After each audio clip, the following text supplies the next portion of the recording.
Nuestro hermano Kevin de Colombia, ¿qué opina sobre las enseñanzas de la Didache, ya que es un documento tan primitivo? Didache. Didache, sí, es que no tiene acento. Ok, es Didache.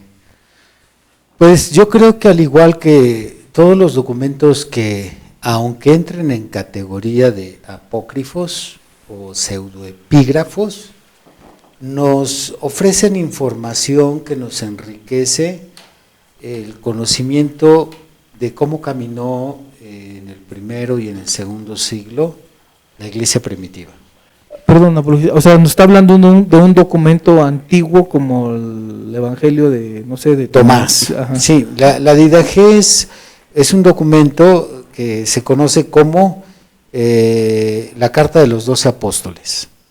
Eso es la Didache, la Carta de los 12 Apóstoles. Y es aproximadamente por ahí del año 112, 110, por ahí. Pero es a inicios del siglo II. Y este documento, al igual que otros, circulaba en las iglesias. Recordemos que ellos tenían como Biblia, sí, el Antiguo Testamento, pero en ese momento lo que se trataba de propagar era el Evangelio de Jesucristo. Entonces, en la medida que se fueron escribiendo las cartas, estas comenzaron a tomar cierto valor para la iglesia primitiva. Principalmente tenían mayor peso las cartas escritas por aquellos que caminaron a un lado del maestro, ya que el judío ha estado acostumbrado a lo largo de su historia a abrazar lo que son las enseñanzas que han recibido por medio de la tradición oral. No todas las enseñanzas fueron escritas desde un inicio. Muchas de las enseñanzas que ahora están escritas, primero fueron abrazadas por una transmisión oral. Esto es, el padre le enseñaba a los hijos a los hijos, y es por eso que, por ejemplo, tomando Deuteronomio capítulo 6, dice: estas palabras que hoy te digo las enseñarás a tus hijos, y ellos a los hijos de sus hijos. Entonces el pueblo estaba acostumbrado a recibir la enseñanza de esta forma.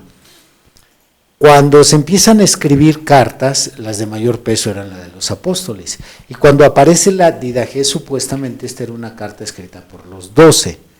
Y aunque no se constata que realmente fue escrita por los 12, tiene un valor de categoría informativa. Nos dice cómo eran las iglesias en ese tiempo, porque la Didache se divide en dos partes.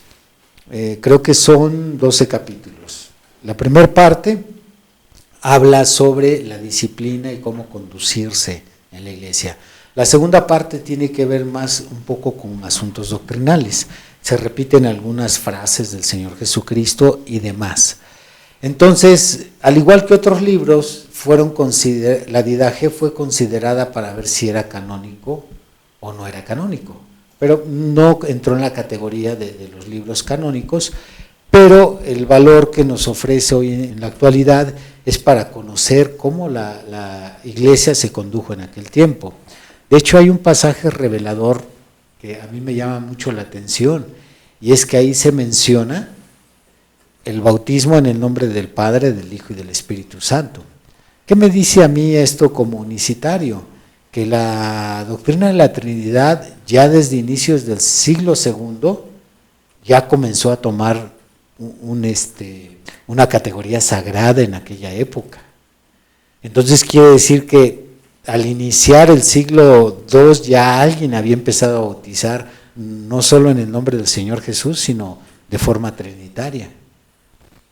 Probablemente algún trinitario se apuntale en eso, pero yo no le daría tanto valor a la Didache para apoyar el bautismo trinitario, ya que también hay una expresión ahí en el contenido de la Didache que dice que cuando una persona se bautiza debe de bautizarse en un río, lo cual pues nosotros no creemos que sea un requisito bíblico. Si no hay un río cerca, que lo rocíen. Entonces ya se habían mezclado Pensamientos de hombres junto con la doctrina de Cristo para ese tiempo. Yo no lo he analizado a fondo, ¿no? Yo cuando reviso libros antiguos tengo en mi biblioteca volúmenes de los libros apócrifos, de los libros pseudoepígrafos, el Evangelio de Pedro, el Evangelio de Bernabé, etcétera. En ocasiones solo si veo necesario los leo completos, si no leo algunos pasajes. Pero la Didache la he revisado así superficialmente y encuentro estos detalles. Entonces, mi opinión sería, tiene valor informativo histórico, pero no sagrado. Ok, pues ahí está. Digamos que todos estos libros que han aparecido a la postre y que no fueron considerados canónicos, al predicador le sirven como herramienta histórica para ubicar determinada situación. Sí, yo creo que nos permiten enriquecer en su momento algún tema histórico. Ok, bueno, pues ahí está.